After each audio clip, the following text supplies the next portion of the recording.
Chris, what are you doing on the 18th of October?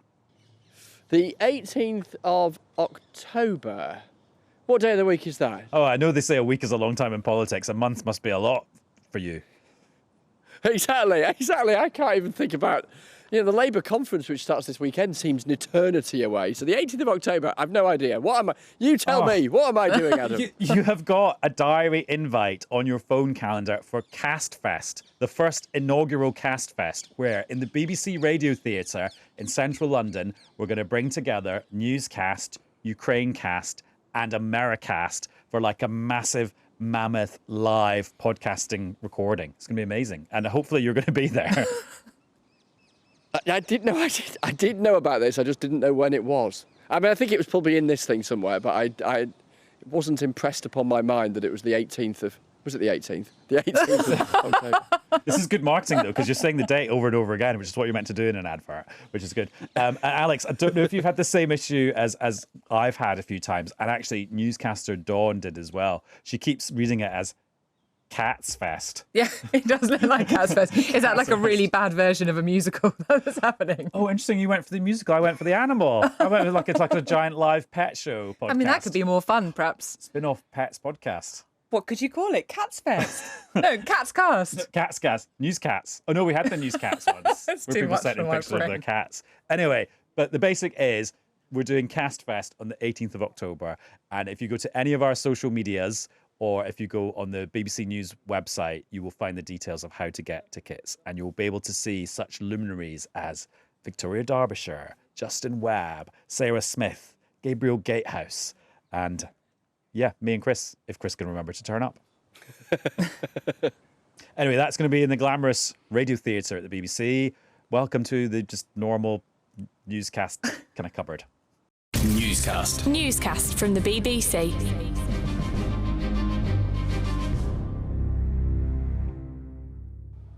Hello, it's Adam in the studio. Hello, it's Alex in the studio. And it's Chris in the street. What street? Well, Just a random street? I'm in South London. Just recovering from the little trip that I've done with the Prime Minister. It just seemed to flow saying in the street after you said the studio.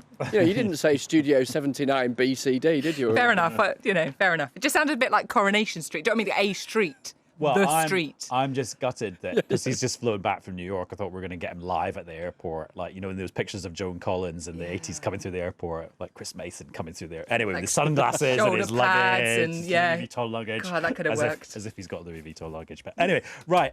So, do you remember a couple of days ago there was a few briefings from government figures saying we're going to do 2 weeks of government in 3 days, and we all went, we'll see. Actually, they kind of have. They really kind of have. Yeah. I mean, I'll do the short version, then Chris can do the long version. So let me just give you the wham bam of what's happened. So if that's all right, Chris, if that works for you, the quick wham bam.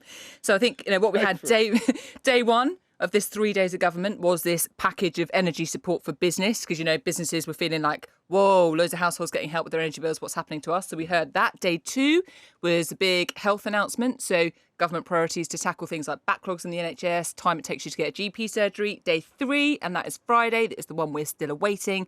That is the biggie. It's the non-budget, mini-budget fiscal event. Call it what you want. But what it's going to be is big changes to tax, big changes to spending. Government claims it's going to grow the economy.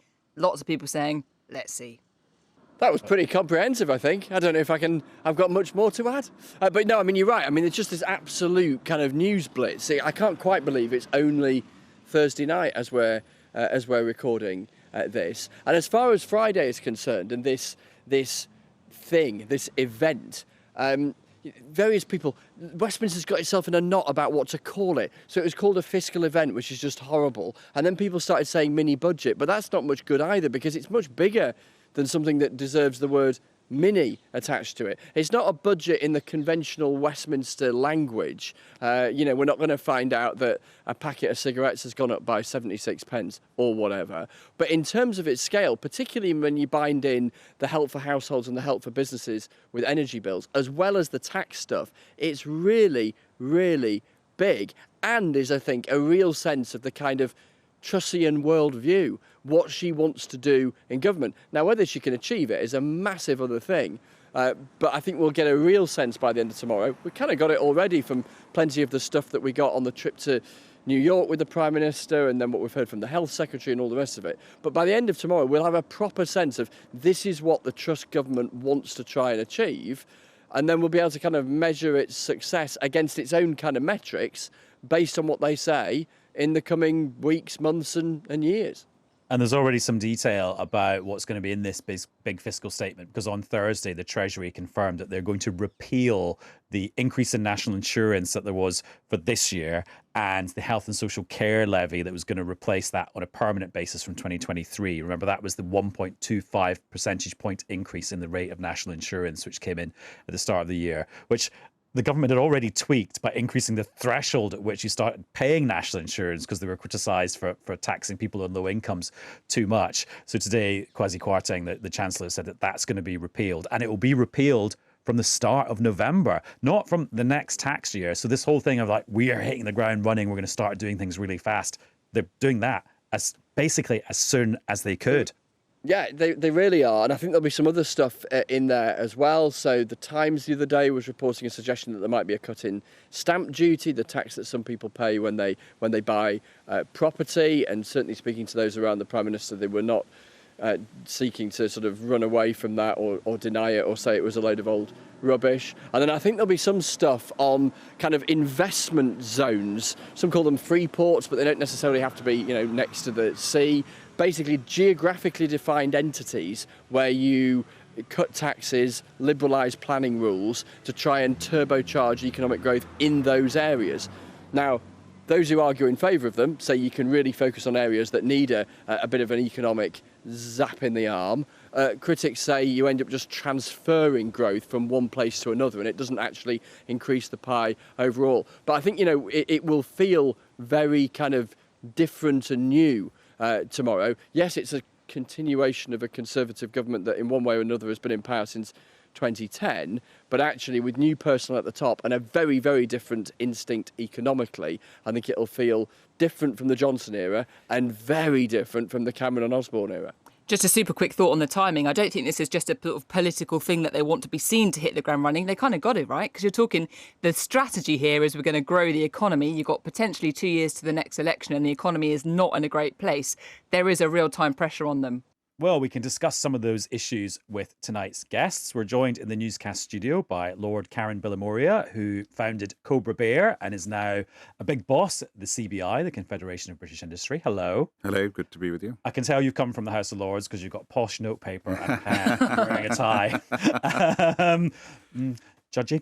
And we've got Natasha Loder, who's the health policy editor from The Economist. Hi, Natasha. Hello. Welcome to the studio, because you've been on Zoom before, so it's nice to actually see you in real life. Right, let's do the economy first. Lord Billamoria, this announcement we're going to get from Kwasi Kwarteng, we keep joking, like, is it a budget, a mini budget, a fiscal event? From your soundings around it, how huge is it going to be, do you reckon? I think this is absolutely terrific. I've been saying for a long time when I was president of the CBI, going back to February 2021, to the then Chancellor, don't increase taxes. Whatever you do, don't, because it will stifle the recovery and it will hamper growth. Did he listen? No. And we've got up to the stage of having the highest tax burden in 70 years. I think that is absolute madness at any time, let alone when we've suffered as businesses for 2 years in a pandemic, then the sad war in Ukraine, then the energy crisis and inflation and labour shortages.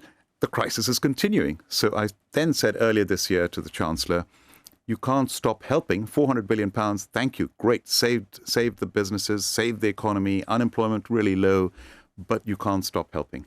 Did he listen? No. Then eventually we had a bit of help for consumers, £37 billion, if you remember, a few months ago. I said, well, where's the help for businesses?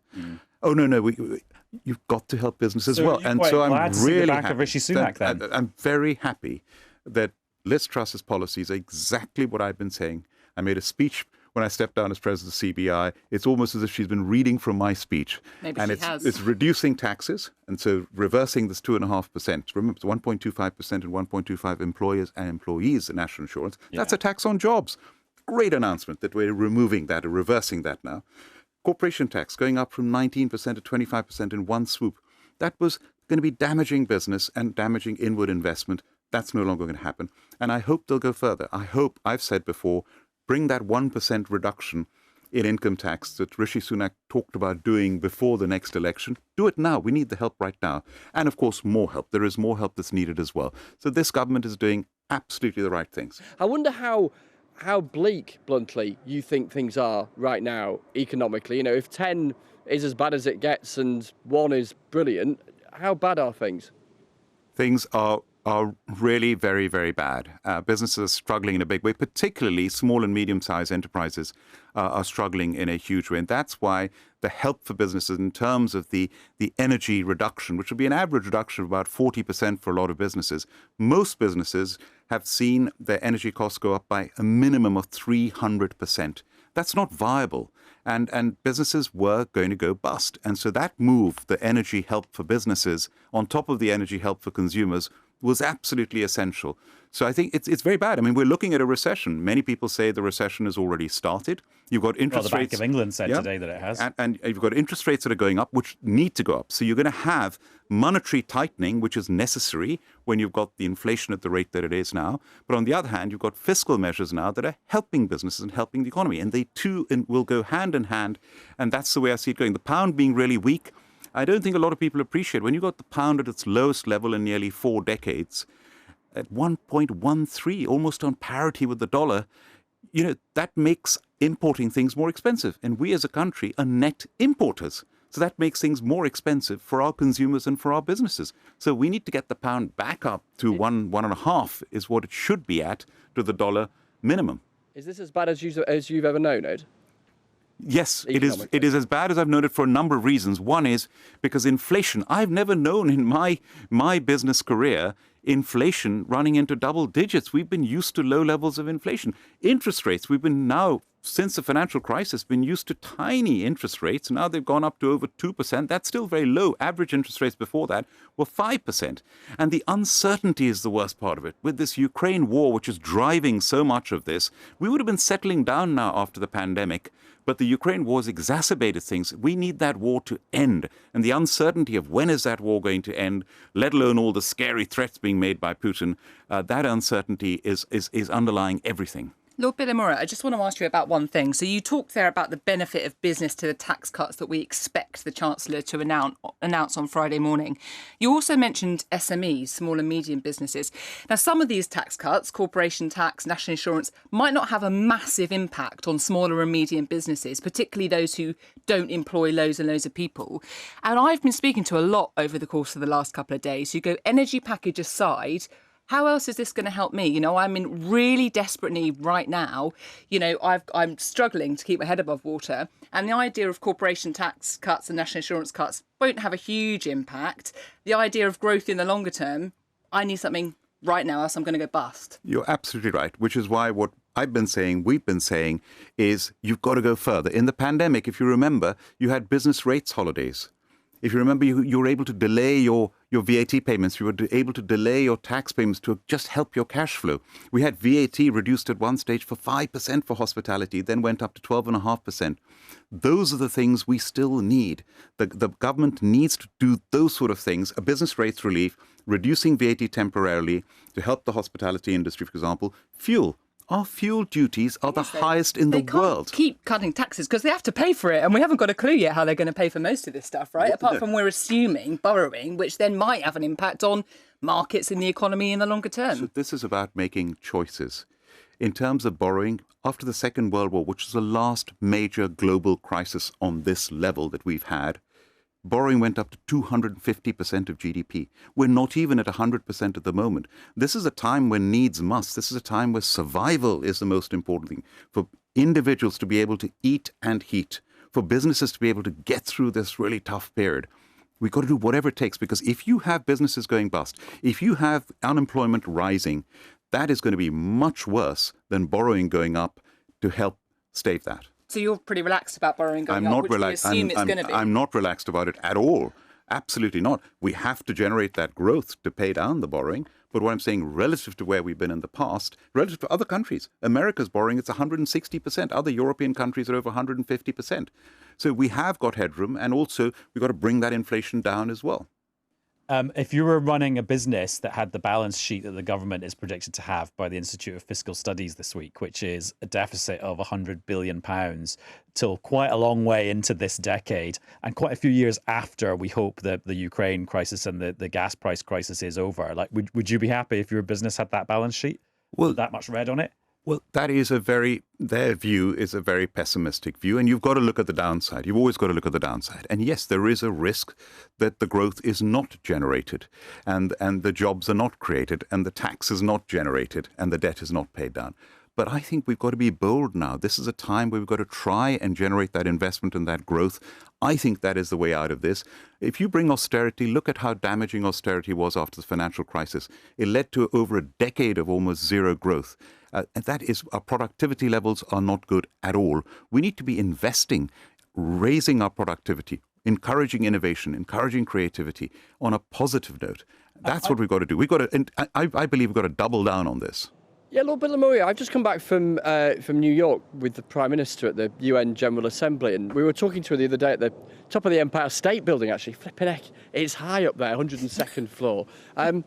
And just as we were talking to Liz Truss, and she was setting out her economic vision about cutting taxes, about firing up economic growth, there was a tweet, as if it was timed. I'm sure it had nothing to do with what Liz Truss was saying, because if you're American president, you've got plenty to be thinking about without thinking about British politics. But President Biden tweeted talking about so-called trickle-down economics, this phrase occasionally used, I guess, particularly by people on the left, this critique of grow the pie big and everyone gets a bigger slice, even if the richest get a colossally big additional chunk to their bit of the pie. I wonder what your analysis is of this whole idea, this economic philosophy, if you like, that Liz Truss is coming along with.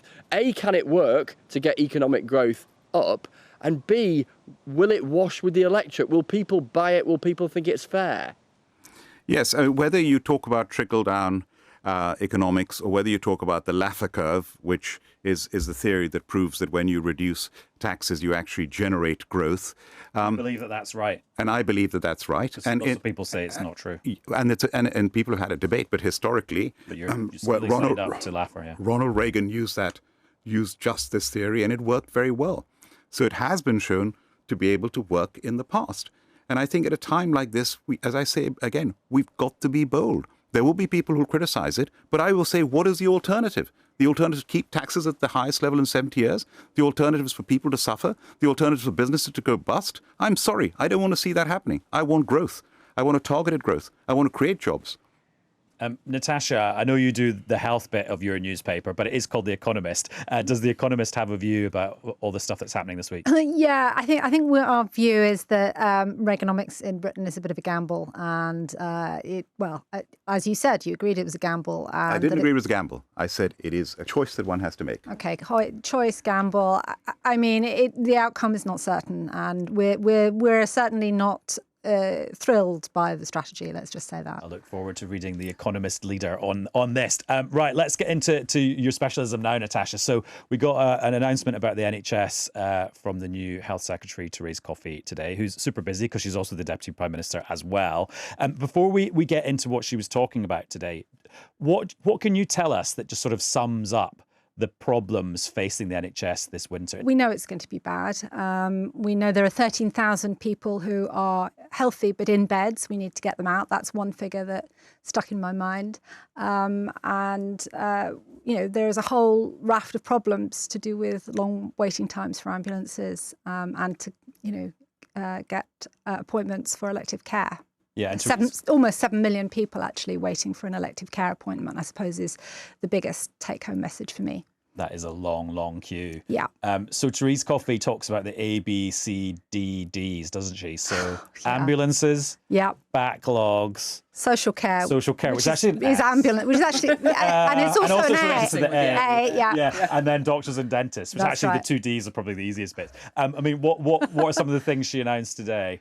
The useful things she's really talking about are really sort of efforts on ambulances and bed blocking. And that's certainly going to help over the winter. And so she's talking about additional call handlers. She's talking about... For 999 calls. That's right. And she's talking about 500 million for helping people to get out of beds and into social care.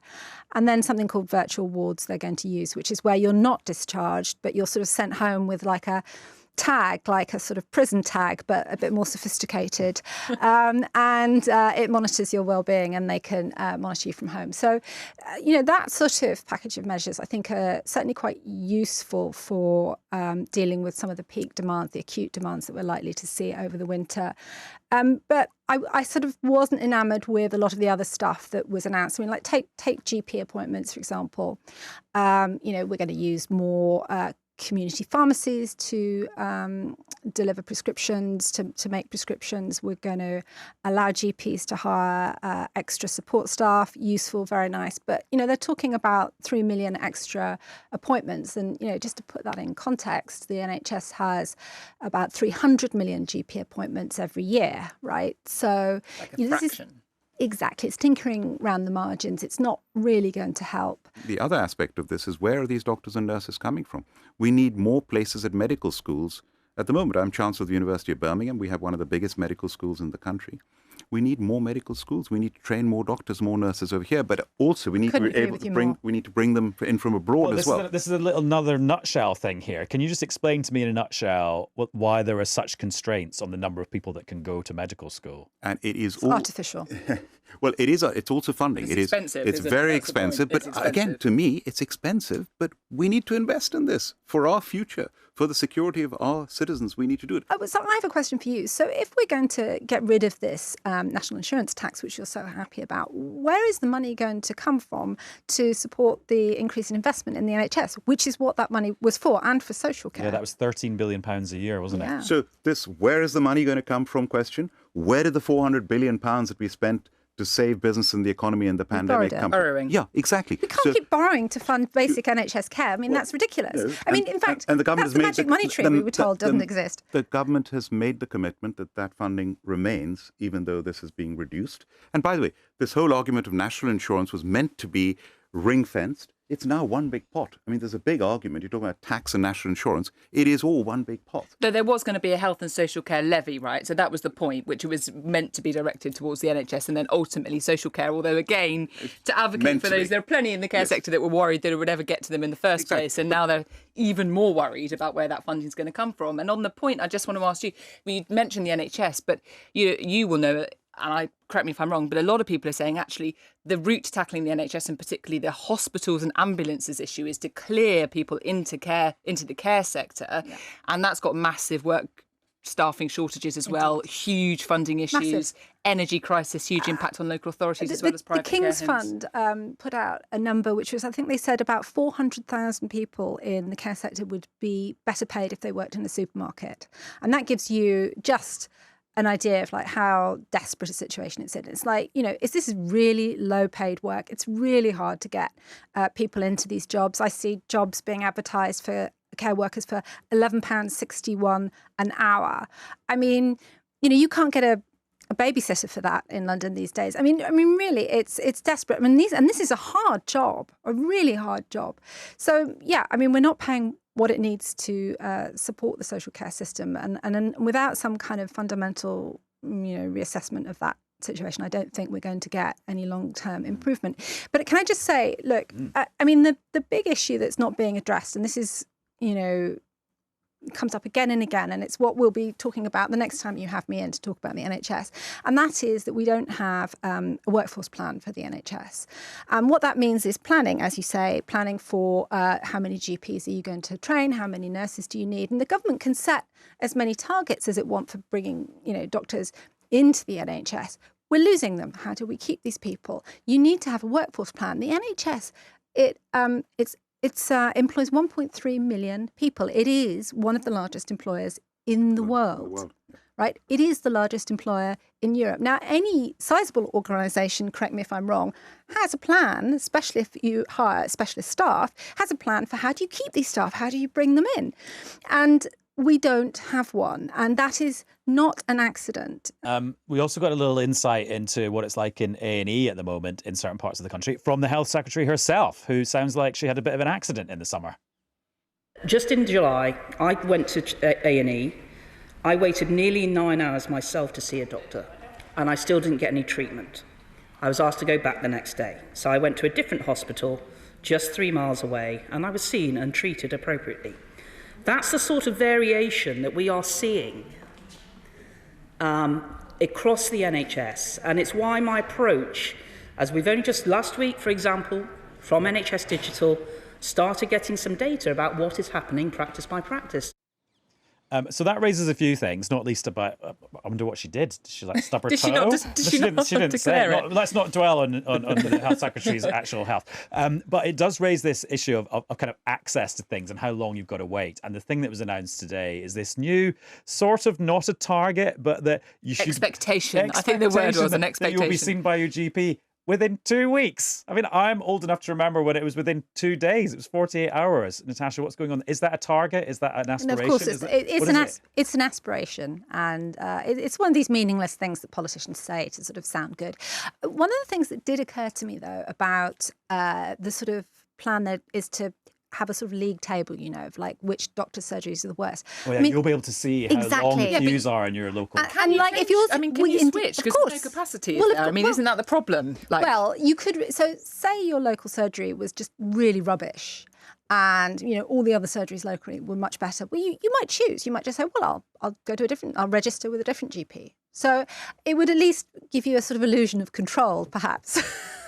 While we're talking about people's medical histories, I got my flu vaccine yesterday, and I got it from my local pharmacy because I've just moved house, so I've got a new local pharmacist. And they did it in the tiniest room. It was like a tiny cupboard. It was very, very intimate. And you're like, getting a jab is like quite stressful as it is, but when the guy's basically sat on your knee injecting you. But Chris, just kind of like with your bird's eye view of all of politics, like what's the feeling in your waters? God, I'm getting so medical today. You really are. About how health is going to play out over the next few months, over the inevitable tough winter that Natasha was talking about. So when you speak to people at the top of government, I think they acknowledge privately that the NHS didn't really feature all that much in the discussion that took place between the two wannabe prime ministers as they were over the summer. And Liz Truss and her team wanted to kind of correct that in what they saw as their priorities in the early weeks, hence the announcement today. But in big picture terms, politically, bluntly, success for them would be keeping the NHS off the front pages, off discussions on newscasts and plenty of other programmes, because they know that if it's generating headlines, those headlines are bad.